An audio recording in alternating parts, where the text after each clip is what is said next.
খুব খেয়াল শুনেন, আল্লাহ রাব্বুল আলামিন যেন আমাদেরকে কথাগুলো দিলের কান দিয়ে শোনার তৌফিক দান করেন। সকলে বলুন আমিন। আল্লাহ। সালামের ব্যাপারে আরেকটা কমনি মাসলা বলবো।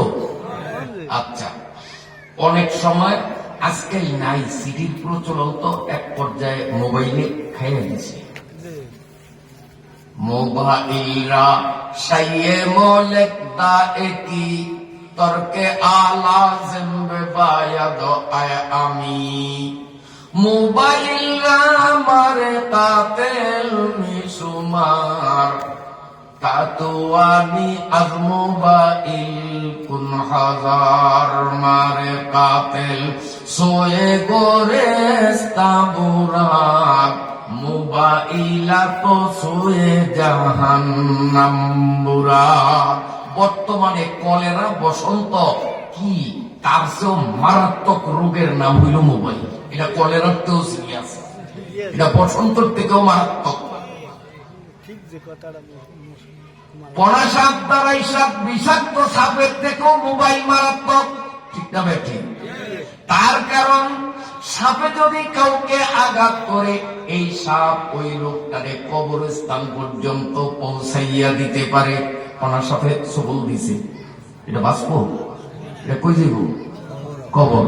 তো সাপে মানুষের কবর নেয়, আর টাচ মোবাইলে যুবক যুবতীদেরকে জাহান্নামে নেয়। এটা সাপের থেকেও মারাত্মক, সাপের থেকেও মারাত্মক। এই মোবাইলে চিঠি খাইয়া ফেলাইছে, তারপরও ফাঁকে চোখে দু একটা আছে চিঠি। এই চিঠির মধ্যে লেখে কি, সর্বপ্রথম আমার সালাম গ্রহণ করিবেন, এরকম লেখে না চিঠিতে? এখন আমরা ওই চিঠিটাই পড়ি, এই পর্যন্ত এই সালামের জবাব দেই না। যখন চিঠিতে সালাম দিল লিখিতভাবে, আমি যদি লিখিতভাবে এই চিঠির উত্তর দেই, আমার উপরে ওয়াজিব হবে ওই চিঠির শিরোনামে ওয়ালাইকুমুস সালাম কলম দিয়ে লেখা। লিখিত সালামের জবাব লিখিত দিতে হবে ওয়ালাইকুমুস সালাম।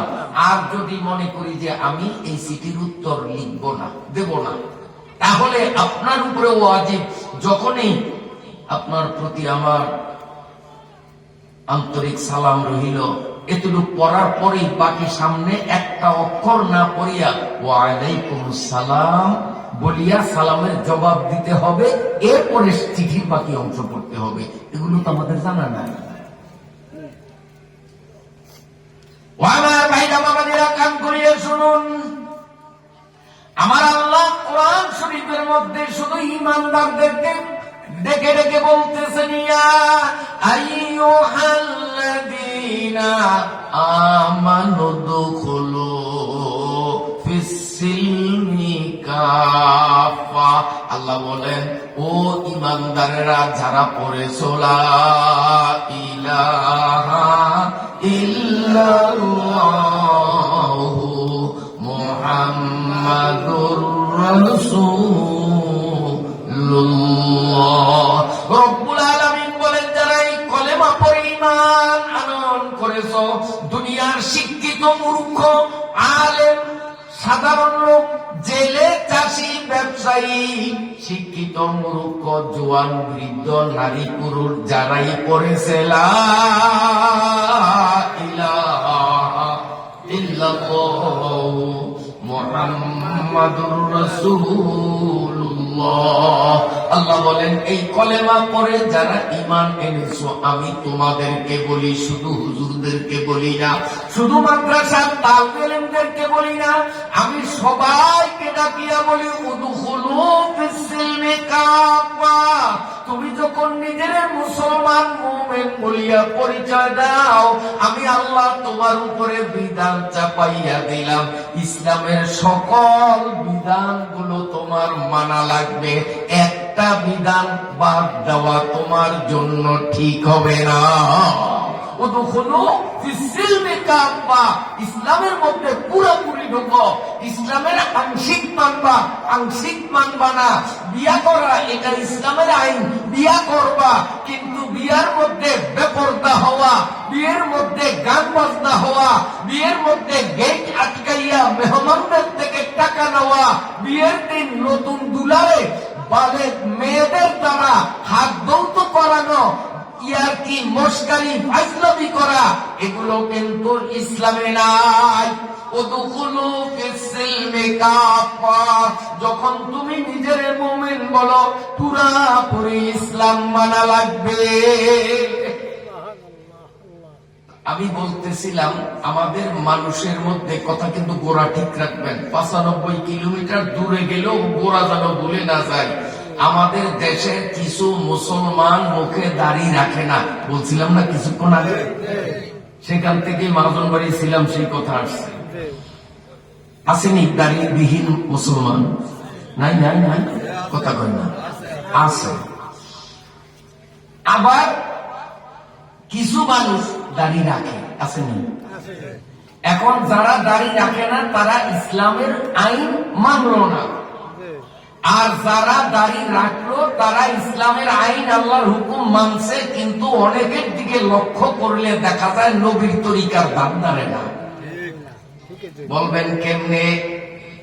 আমি নিজের চোখে দেখেছি, আপনারাও দেখেছেন।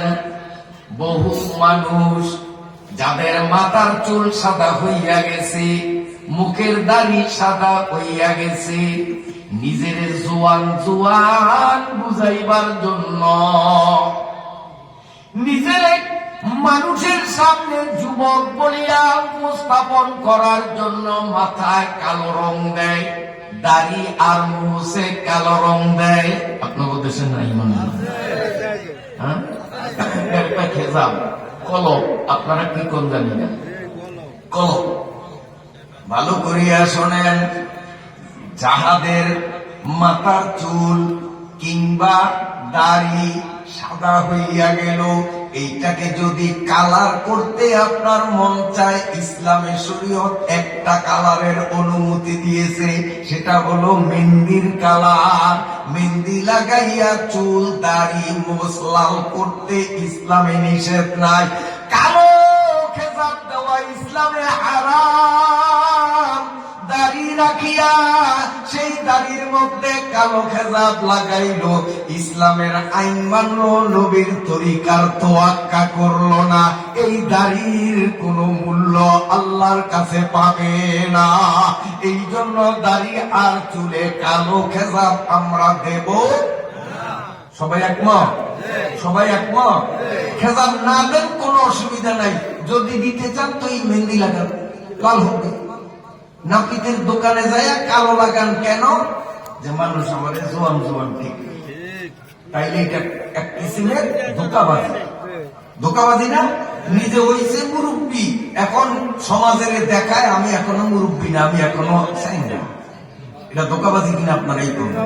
আর রাসূল সাল্লাল্লাহু আলাইহি ওয়াসাল্লাম বলেন, মান গাসসা ফালাইসা মিন্না, যে ধোকা দেয়, ধোকা বুঝেন তো, কি দেয়, কি দেয়, মান গাসসা, যে ধোকা দেয়, ফালাইসা মিন্না, সে আমার উম্মতের মধ্যে গণ্য না। নাউযুবিল্লাহ। এখন শুধু এই দাড়ির কালার দিয়েই যে ধোকা না, হাজারো পদের ধোকা আমাদের সমাজে আছে। একটু দেখামুনি, নদী যখন দাঁড়ে তো নদী দিয়েই দেখাই, দেখাম। আপনাদের এলাকার খালত জানি না, আমাদের ভোলায় নদীর পারে মাছের যে আড়ত আছে, হ্যাঁ আপনারা কি কোন জানি না, নদীর পার মাছ কিনা বেচা যারা করেন, তবিল তবিল কোন আপনারা, মাছের তবিল আছে। এই তবিলওয়ালারা 5-7 জন জালিয়ারে দাদন দেয়, টাকা দেয়, এই শর্তের উপরে যে এই সিজনে যত মাছ পাইবা সব মাছ আমার তবিলে বেচতে হবে, অন্য কোথাও বেচার তোমার পারমিশন নাই, তাইলে আমি তোমারে দাদন দেব। আপনার দরুদখানে আসেনি? আসেনি হোক। এখন এই শর্ত মানিয়া দাদন লইয়া মাছ ধরার জন্য একেবারে চরপেশন বেতুয়া পর্যন্ত গেছে। সাথে মালিক ওই তহবিলের মালিককে দেখানোর জন্য বরফ নিয়ে গেছে, কিন্তু তারপরেও দেখা যায় যে পরিমাণ মাছ মারলো তার 3 ভাগের 2 ভাগ তজুমুদ্দিন ঘাটে বিক্রি করছে, বেতুয়া ঘাটে কিছু বিক্রি করছে, সামান্য কিছু দৌলতকান তহবিলে আনিয়া মালিকরে দেখায় আমরা এই লম্বা জার্নিতে সামান্য কয়টা মাছ পাইছি। আপনারাই বলেন এটা ধোঁকাবাজিতে শামিল কিনা? আল্লাহর রাসূল বলেন মান গাশরা ফালাইসা মিন্না। আমি রাসূলদের তহিন করতে ঘোষণা দিলাম যে মানুষটা আরেকটা মানুষের সাথে ধোঁকাবাজি করবে, আমি রাসূল স্পষ্ট বলে দিলাম সে আমার উম্মত থাকতে পারে না। আর নবীর উম্মত থেকে যদি নাম কাটা যায় তার কপালে জান্নাত জুটবে না। কথা পরিষ্কার, কথা পরিষ্কার। কত রকমের যে ধোঁকাবাজি আমাদের দেশে চলে। ও ভাইরা ভালো করে এদিক তাকান, মা বোনরা আপনারা শোনেন, হাঁস মুরগ আপনারা পালেন, এই হাঁস মুরগ বিক্রয়ের জন্য দৌলতখান বাজার আপনার স্বামীর মাধ্যমে হাঁস মুরগি বিক্রি করতে পাঠাবেন। সেদিন দেখা যায় অনেক মহিলারা ওই হাঁস মুরগকে পায়ের নিচে চাপাইয়া রাখিয়া জোর করিয়া হা করিয়া আঙ্গুল দিয়া ঠেলিয়া ঠেলিয়া কুড়া খাওয়ায়। ওইটা খাইতো চায় না, পেট ভরিয়া গেছে, আরো ঠেলিয়া ঠেলিয়া খাওয়ায়। কেন? যে কাস্টমারে এটারে জাগাইলেই তখন বুঝেন এটা ওজন বেশি দেয়, গোস্ত বেশি নিব। হ্যাঁ, গরু যারা পালে মাসের মধ্যে একদিন গরুরে গোসল করায় না। হায় হায়, একটা বছর পার হইয়া গেল, জীবনে কোনদিন স্বপ্নেও গরুর গায়ে তেল মালিশ করলো না। কিন্তু কোরবানিয়া বাজারে গরু নিয়া যেদিন যাবে সেদিন সাবান দিয়া কুড়া দিয়া ঘষিয়া ঘষিয়া গোসল করায়। এরপরে সরিষার তোল সয়াবিন তোল গরুর গায়ে মাখায়। আছে না? না, কাস্টমাররে ধোঁকা দেওয়া। এই জন্য গরুকে আপনি 12 মাস যেভাবে যত্ন নিতেন ওই বাজারে নেওয়ার আগে একই রকম যত্ন বেশি করা যাবে না। হাঁস মুরগিরে নিয়মিত যেমন খাবার দিতেন যেদিন বাজারে পাঠাবেন একই নিয়মই দিতে হবে। আঙ্গুল দিয়া ঠেলিয়া খাওয়ান মানে কাস্টমারের সাথে ধোঁকাবাজি করা। রাসূলের উম্মত থেকে নামটা কেটে যাবে, রাসূলের উম্মতের কাতারে নাম থাকবে না। কত কিসিমের ধোঁকাবাজি আমাদের সমাজে চলে। হায় হায়, আফসোস আফসোস। ও আমার ভাইরা বাবাজিরা, তাই আল্লাহ রাব্বুল আলামিন বলেন উদখুলু ফিস-সিলমি কাফা। তুমি কলেমা পড়িয়া যখন নিজের মুসলিম মুমিন দাবি করলা, আমি আল্লাহর নির্দেশ তোমার জীবনের প্রতিটা ক্ষেত্রে আমি আল্লাহর আইন মানো, পুরাপুরি ইসলাম মানো। আর নবীদের তরিকায় ইসলামের বিধানগুলো যেই মানুষগুলো পালন করবে, আল্লাহ নিজেই কোরআন শরীফের মধ্যে বলেন কুল ইন কুনতুম তুহিব্বুনাল্লাহ ফাত্তাবিউনি ইউহিব্বুকুমুল্লাহ ওয়া ইয়াগফির লাকুম যুনুবাকুম ওয়াল্লাহু গফুরুর রহিম। আল্লাহ বলেন যারা পুরোপুরি ইসলামের মধ্যে ঢুকবে আমার নবীর তরিকা মতো, আমি আল্লাহ কথা দিলাম তার জীবনের সমস্ত গুনাহগুলি আমি মাফ করিয়ে দেব। তার আমল নামা ফক ফক করবে, সাদা, গুনার ময়লা থাকবে না। শুধু গুনাই মাফ করবো না, আল্লাহ তাআলা কোরআনের অন্য আয়াতের মধ্যে বলেন যে আমি তার গুনার যেই পরিমাণ গুনাহগুলি মুসার পরে ওই পরিমাণ নেকি তার আমল নামার মধ্যে দিয়ে দিই। মানে গুনাহগুলির নেক বানিয়ে দিই। 10টা গুনাহ এখন থাকবে 10টা নেক, 50টা গুনাহ এখন আমল নামায় 50টা নেক, যতটা গুনাহ ততটা নেক বানিয়ে দিবেন। কারে? যেই ব্যক্তি ইসলামের বিধান নবীজির তরিকায় মানবে। আর এই লোকটার উপরে আল্লাহ তাআলা প্রেমিক হয়ে যাবেন।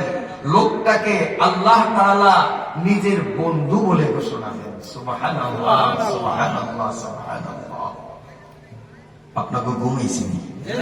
একটা মজার কথা বলি, আমি প্রশ্ন করব, আপনারা উত্তর দেবেন। বলেন তো, এই পৃথিবীতে, আমি আয়াতের বাকি আলোচনা পরে করব, হঠাৎ কথাটা মনে পড়ছে এই জন্য বলি, এই পৃথিবীতে এমন একটা জায়গা আছে যেই জায়গায় একবার অল্প কিছুক্ষণ সময়ের জন্য সূর্যের আলো পড়ছে, আগেও কোনো সময় পড়ে নয়, বর্তমানেও পড়ে না, কিয়ামত পর্যন্ত রোদ সেখানে পড়বে না, মাঝখানে অল্প কিছুক্ষণ সময় রোদ পড়ছে। এই জায়গাটা কোন দেশে, কোথায় বলতে পারবেন? আল্লাহ, অনেকেই পারবেন না। হ্যাঁ, আরেকটা প্রশ্ন করি, জানা থাকলে উত্তর দিবেন, নইলে চুপ থাকবেন। একজন লাশ, মুর্দা, কবরের মধ্যে, কবরটাও জীবিত, মুর্দাটাও জীবিত।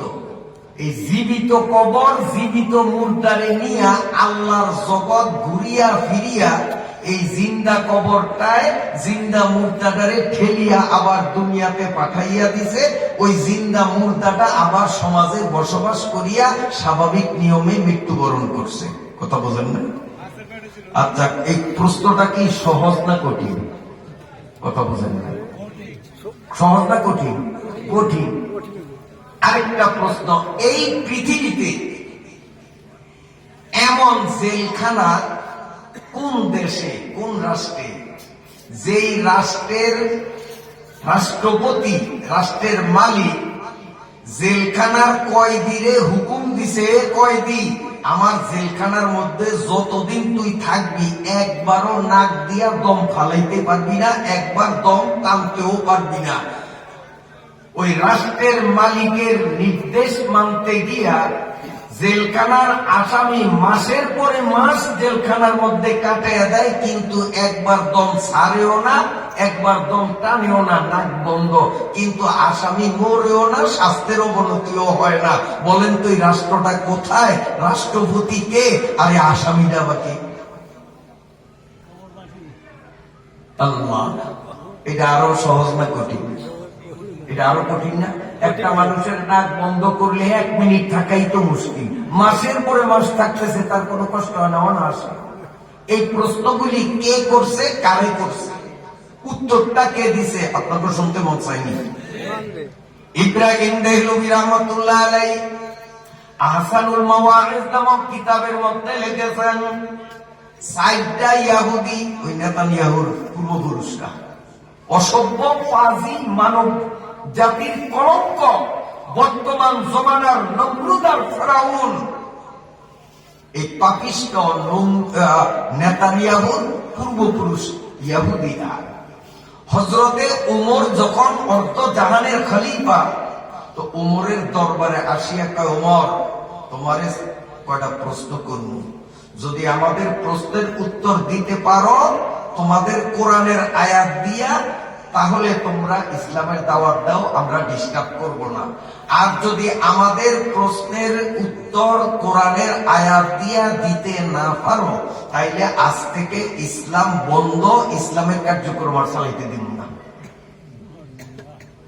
সমস্ত সাহাবায়ে কেরাম চেহারা মলিন হয়ে গেছে, আজকে ইসলাম দুনিয়াতে থাকবে কি থাকবে না চূড়ান্ত ফয়সালা। ওমরের একটু চিন্তা ভাবনা কিচ্ছু নাই। ওমর কয়, তবু কি প্রশ্ন কর, আমি 30 পারা কোরআনের হাফেজ, কোরআনের আয়াত দিয়ে আমি উত্তর দিতে পারবো ইনশাআল্লাহ, তবু কি প্রশ্ন? তখন এই একে একে এই প্রশ্নগুলি করলো, এই যে আমি এখন যে প্রশ্নটি করলাম, এই প্রশ্নগুলি শুনিয়া সাহাবা ইকরামের চেহারা হলুদ হয়ে গেল। আল্লাহ রে, আমরাও তো কোরআন পড়ি, কই আমরা তো কোরআনের কোথাও এর উত্তর দেখি নাই। ওমর তো উত্তর দিতে পারবে না, ইসলাম তো দুনিয়ার থেকে আজকে বিদায় হয়ে যাবে। সবাই চিন্তায়, তো ওমরের চেহারায় কোনো চিন্তার ছাপ দেখা যায় না। 4টা প্রশ্ন যখন করছে, করার পরে আমার দিকে তাকান, ওমরে তার স্টেজের মধ্যে মসজিদে খালি তখন ওই ইহুদিরা একটারে আরেকটা টেবিলের নিচ দিয়ে সিমুর দিয়ে কয়ে রে পারবো না ফলানের পথ খোঁজে ঠেকছে। এখন ওমরে পালাইবার পথ খুঁজতেছে, মানে কোরআন দিয়ে বললাম এই কথাটা কিন্তু ওমরের কানে আসছে।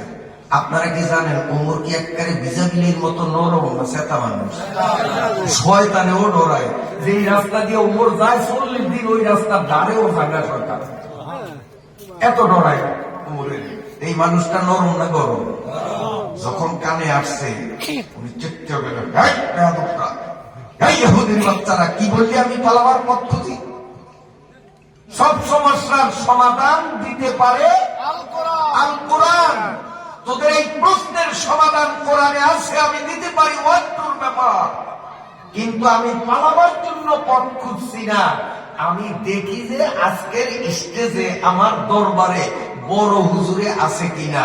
বড় হুজুর থাকবে, আমি ছোট হুজুর যদি জবাব দেই এটা বড় হুজুরের সাথে বেয়াদবি হয়। এই জন্য বড় হুজুরে আসেনি চাই। যদি বড় হুজুরে থাকে তো উত্তর বড় হুজুরে দিবে, গুরুত্ব হবে। আর যদি বড় হুজুর না থাকে তা আমি ছোট হুজুরই যথেষ্ট উত্তরে। মোটামুটি একটু নরম হয়েছে। এখন হুজুরে চাইয়েই দেহে এই যে দেয়নি বাচ্চাটার মতো এই হুবহু একদুর ছোট্ট নাবালেক পোলাটা পিছনে বসা, নাম হইছে আব্দুল্লাহ, বাপের নাম আব্বাস। পোলাকার নাম কি? আব্দুল্লাহ, বাপের নাম আব্বাস। আব্বাসের পোলা আব্দুল্লাহ পিছনে, কারণ সামনে বড় বড় মুরব্বী সাহাবীরা, তো ছোট্ট পোলাপে পিছনে বইছে। তো হযরত ওমর ওদিক দেখিয়েই আরে বড় হুজুর, বড় হুজুর, ওই পোলারে কয় বড় হুজুর। পোলা কই দূর ট্যাবলেট মার্কা ক্যাপসুলের মধ্যে বড় হুজুর আপনি পিছনে কেন? আপনার মতো বড় হুজুর থাকতে আমি ওমর ছোট্ট হুজুরে জবাব দিলে আপনার সাথে বেয়াদবি হবে, তাই আমি উত্তর দেব না। যদি আপনি না থাকতেন উত্তর দেওয়ার জন্য আমি যথেষ্ট ছিলাম। হুজুর সামনে আসেন।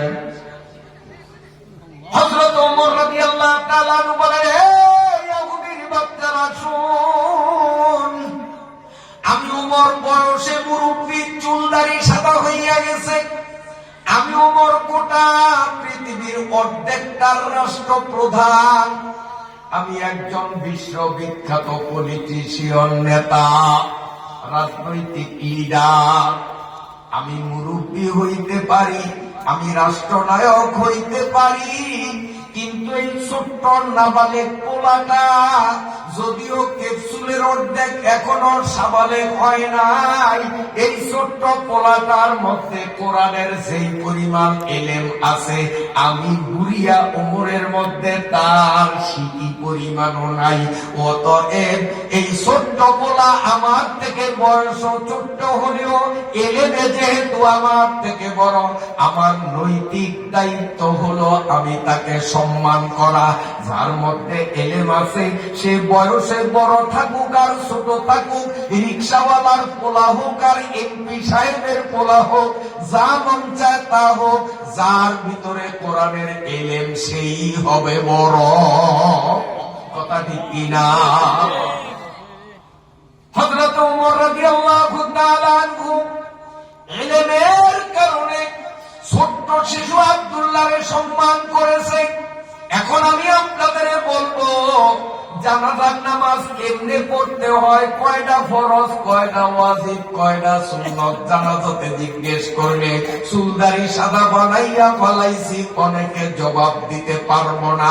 নামাজের আরকান আহকাম 13 ফরজ কি কি অনেকেই আমরা বলতে পারবো না। নামাজ ভাঙার কারণ কয়টি ও কি কি আমাদের উপরে আসমান ভাঙ্গা পড়বে, জবাব দিতে পারবো না। তায়াম্মুমে ফরজ কয়টা এত আমরা স্বপ্নেও কোনোদিন চিন্তা করি নাই, বলতে পারবো না।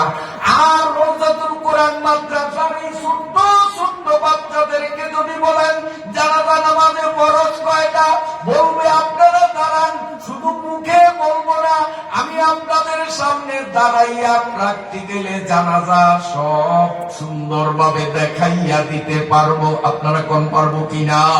নামাজ ভঙ্গের কারণ কয়টি আমরা জানি না, ওরে জিজ্ঞেস করলে বলবে 19টি, এক এক করিয়া। নামাজের ওয়াজিব কয়টা আমরা কুরিয়ারা বলতে না পারলো, রওজাতুল কোরআন মাদ্রাসার নামাজের ছোট্ট ছোট্ট ছেলে আর মেয়েরা পটপট করে 14টা ওয়াজিব বলতে পারবে কিনা? 2 রাকাত নামাজে কমপক্ষে 60টা মাসআলা লাগে, আমরা একটা মাসলাও অনেকে জানি না। অথচ নামাজ পড়তে পড়তে কপালে দাগ কইরা গেছে।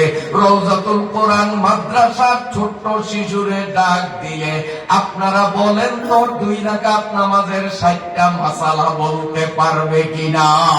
রাসূলুল্লাহ সাল্লাল্লাহু আলাইহি ওয়াসাল্লাম বলেন, আমার যেই উম্মত আমার 40টা হাদিস মুখস্থ করিবে, আমি রাসূল গ্যারান্টি দিলাম, যদিও লোকটা মূর্খ, 40টা হাদিস মুখস্থ করার কারণে এই মানুষটারে হাসরের ময়দানে বড় বড় আলেমদের সাথে এক কাতারে উঠানো হবে। সুবহানাল্লাহ। এখন 40টা হাদিস আমরা কয়জনে পারি? একটা হাদিসও তো শোনাইতে পারবো না। অথচ রওজাতুল কোরআন মাদ্রাসার নাবালিগ শিশুগুলো আপনারা বলেন 40টা হাদিস মুখস্থ শোনাইতে পারবে কিনা? আপনারা কোন? আমি কোন না, আপনারা কোন? যদি কোন যে হুজুর পারবো না, তাহলে হল খেলা করামো, পারে না না পারে খেলা হবে। এখন পারবো না, না পারবো? পারবো না, না পারবো? তাহলে যদিও এই পোলা রিক্সাওয়ালার পোলা, এই পোলা জালিয়ার পোলা, এই পোলা বদলার পোলা, কিন্তু তার মধ্যে কোরআন হাদিসের এলেম আছে।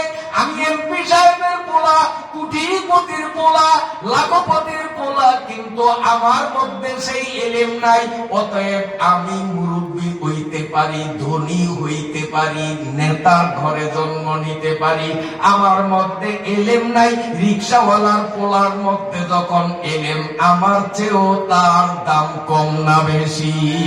দেখা কে হিচে আদম আফরিনা, আরে দেখা কে হিচে আদম আফরিনা, বাবিল মাসবর মালা একবার গুজিদা, হালাকু সিজদা বরদাশ মন্দ মাসু, বাএস থেকে বার শয়তান গশতে মালরুম, বাএস থেকে বার শয়তান গশতে মালরুম।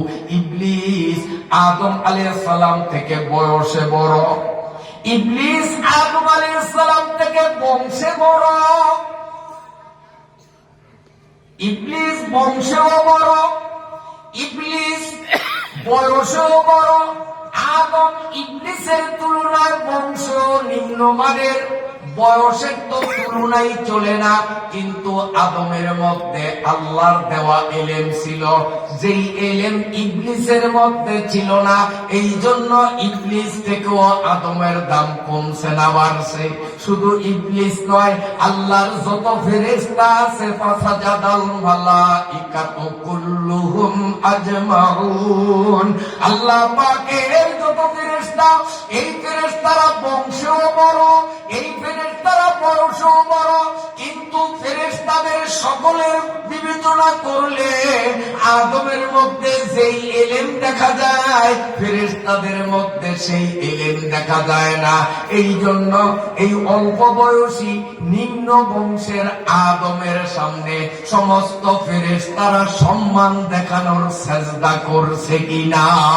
যে কাকে ইচ্ছে আদম আফরিদা, বাহির মাসবর মালা একবার গুজিদা, হারাকো সেজদা বরদাশ মন্দ মাসুম, বাএস থেকে বার শয়তান গশতে মালুম।